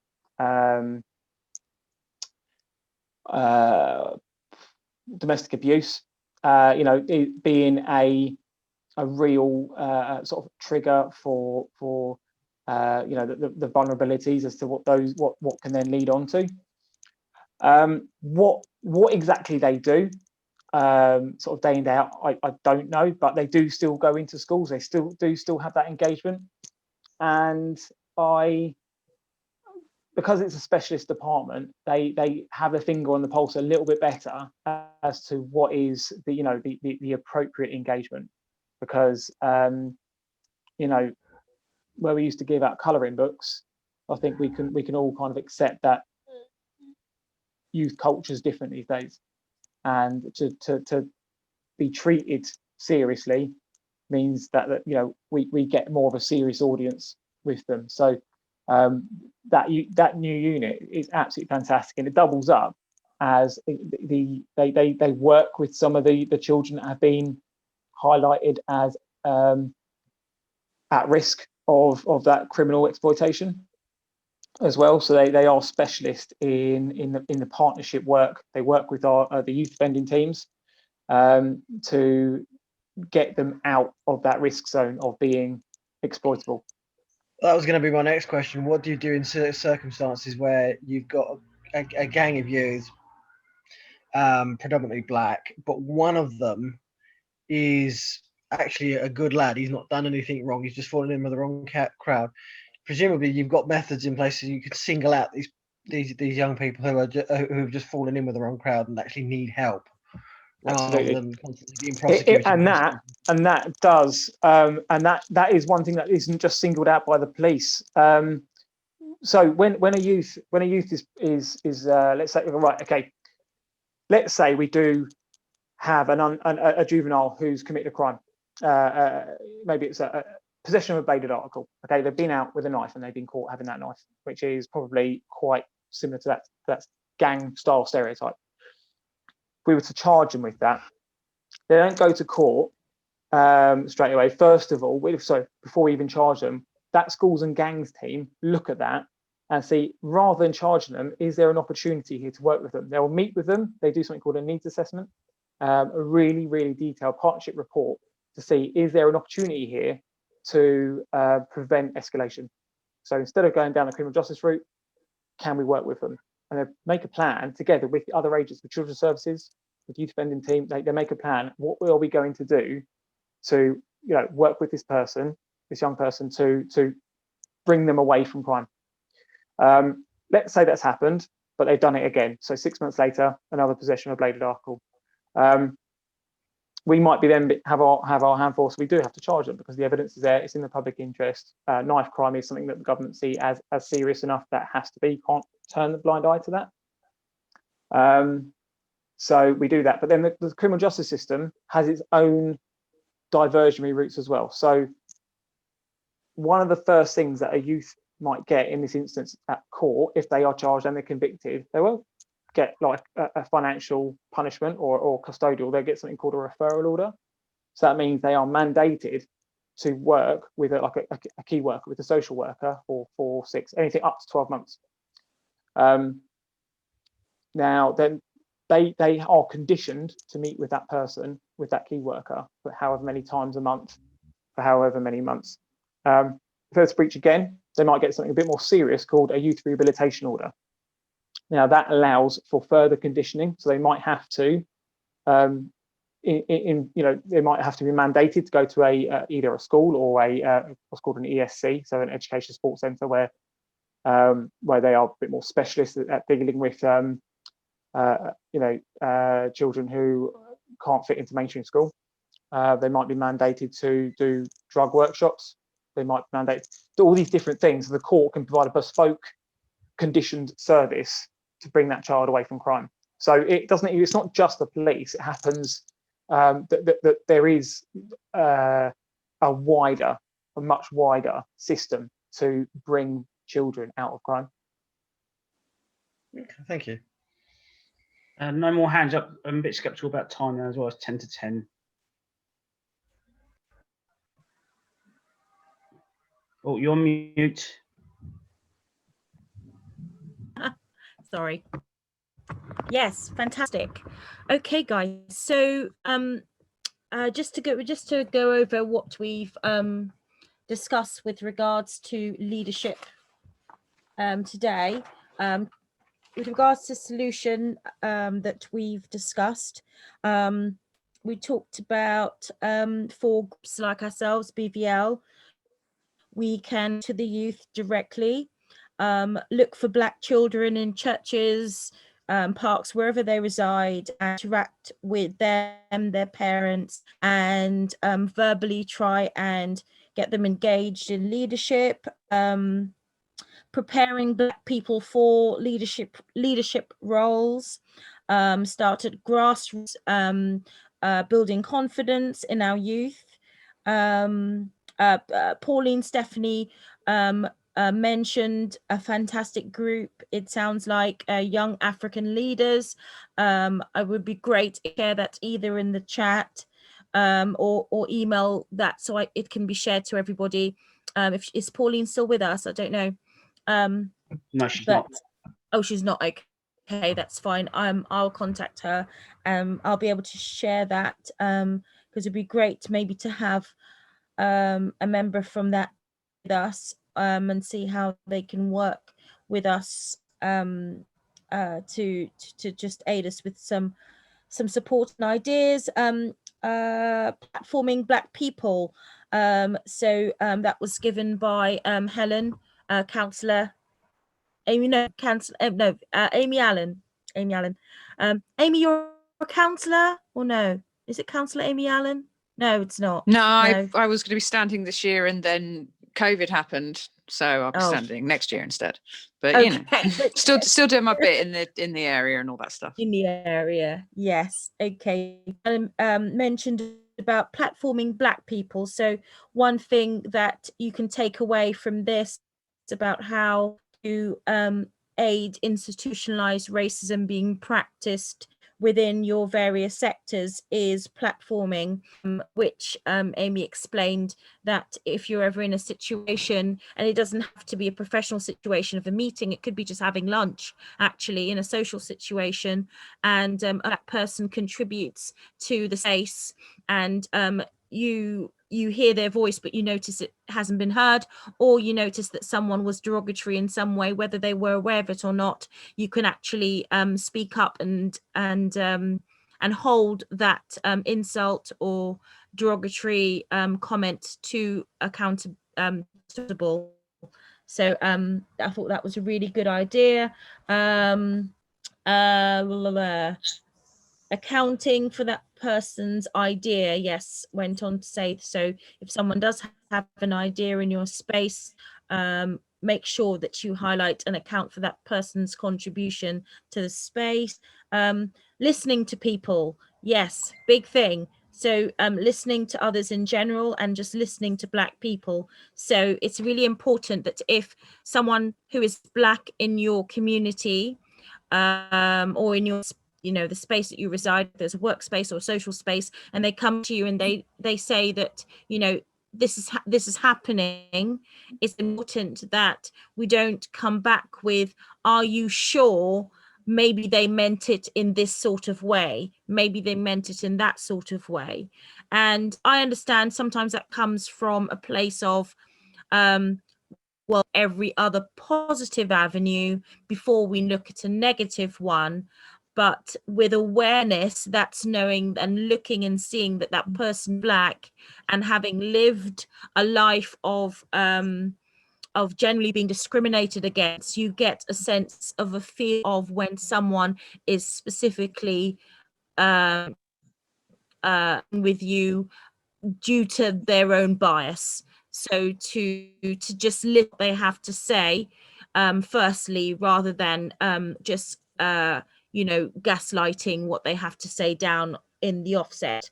Sorry, just very quickly, yes. because that's part of mental health as well, which we have mentioned earlier as well. I founder for Men to Talk, so it gives chance for men who are suffering from a mental health illness to come together like a support network, and so that's open to obviously the Black community as well as white community. Any single person, so males available every Wednesday. I think it's important to listen to people's feelings and give that opportunity. So sorry, Michaela, that was part of that discussion I thought we'll bring up there.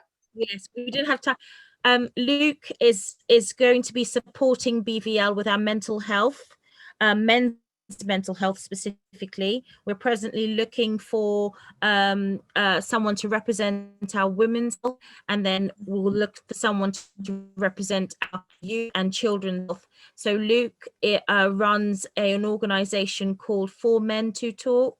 Have I said it correctly? Yeah, that's right. And every week, yes, and every week he is running these sessions for men to talk about their different issues that they're going through within. He'll be supporting BVL and working quite closely with us with regards to that. So if any of you come across anyone that's looking for support, BVL has that down.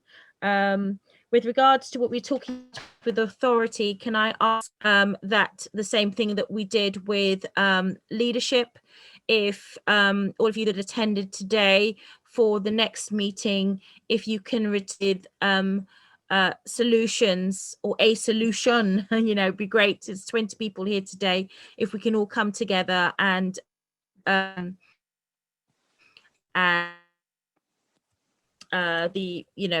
areas with the police that are causing the friction, for want of a more stronger word. Michaela, I have a ton of ideas. Yes. Sorry, I thought yes, I just wanted to say, just as you said that, I thought I want to get this in now. Like, particularly, if you guys have any ideas on, how can you improve that engagement? What can the police do to better our relationship with the Black community? You know what? Bring that up, and I'll take that away and really take that on board and try and get the local, our local policing command to bring that on, endorse it, digest it, and make it happen. So yeah, bring that along next time. Yes, and in return, Simon, could you possibly speak to your superiors and with the work you're doing as well? And we need to find out the actual practical ways that Herts Constabulary are tackling institutionalized racism intensively. I know you mentioned that there are many people, that there are men out there and women possibly with many stars on their shoulders talking about it, but we need to find out what actually is there, and if there's nothing there, find something. Oh no, listen, there is, and you know what though, I'll chew up a lot of this meeting trying to regurgitate it, because I sat in on a 4 hour long input. It was part of Black History Month. It was hosted by our Black Police Association, but also we were given inputs from what we call the executive, the people right at the top, and what they're doing, and the mentoring and the positive action. But maybe that's the next time, because I think someone did write a message down there earlier about what are police doing about recruitment. There's so much, but we want to do more. But it's cyclical. People don't listen to the police. We don't have that respect in the communities. So we want your help to get people to join the police as well. So we can work together. But just want to sort of reaffirm, if you think there's things we can do to engage with specifically the Black community, I want to hear. I'm all ears, because that is exactly what I want to improve. But someone else put about my contact details. Two things you can do. If you want to contact me personally, simon.mullen. I'll put it on the chat maybe at the end. I don't have got time here. But the other thing is, if we have something called Echo. Send it to Simon. Okay. Sorry, go on. I was going to send it to them. I could send them your email, but you go ahead. Yeah. The other thing is, we have something called Echo, which is basically an online platform. If there's something that you guys think that the police need to prioritise locally, you put it on there, and that goes further up than little old Sergeant Mullen. And what I'll do, Michaela, I'll email. There's separate ones for each town. So there's ones for Hitchins, ones for Baldock, Letchworth, Royston, and the rural areas. I'll send you a link to all of those. And if you want to share those, it's not a private thing. Get it out in the community. You send it to your mailing list, councillors send it out to your mailing list, everyone just send it out to the people you know. You tell us what you think that we should focus on policing wise, and that gets brought up at senior management meetings as to stuff that we should follow. We also have priority setting forums where we consult with the public as to what our safer neighbourhood policing priorities should be. And if part of that is engagement with Black communities, then so be it. We prioritise that for the next 3 months. So that is the voice. That is the platforms that it can go to. You know, you can send an email to me. I could try forward it to my inspector, and forward it to the chief inspector. But getting it through those channels to the right to sit in the right places for it to be officially set as priorities as local needs. That's when resources gets put onto it. So I'll share those links with you, and then spread the word, get those links out there, and make those things our priority. Yes, definitely. Is there anything anyone would like to add? Oh gosh, we're a minute over. I just wanted to ask Simon for the next time if about follow up on county lines and how that impacts Black people in Letchworth in particular, and what you know about that. If you could just give us shed some light on those sorts of issues as well as the recruitment. Thanks. Recruitment and county lines. I will. Yeah. Thanks. Armed. No worries. Excellent. Right, guys.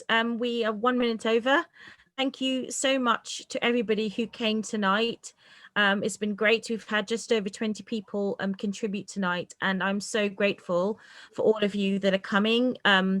Numbers will be rising with this group, which is great, because the more voices we have that contribute, the better it will be for the Black voice of Hertfordshire. Thank you to everyone again for contributing. Those who I'm working with in between, so that's our next date, and we'll continue to work together in between. Our next meeting date is, Amy, it's not in December, it's actually going to be in January. Amy, do you want to take over this part? Okay, I'm just going to go quickly, discreetly find my WhatsApp where it is.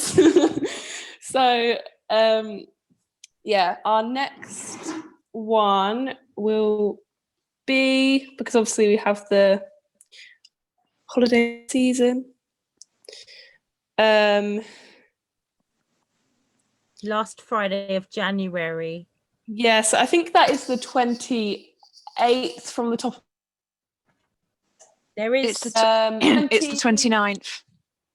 29th Yeah. January 2021. Obviously taking a break for December because holidays. Christmas Day. I don't want to meet on Christmas Day. It was on Christmas Day, so yes, so we'll meet again on the 29th. You will be all emailed again, and there will be the event also on our Facebook page.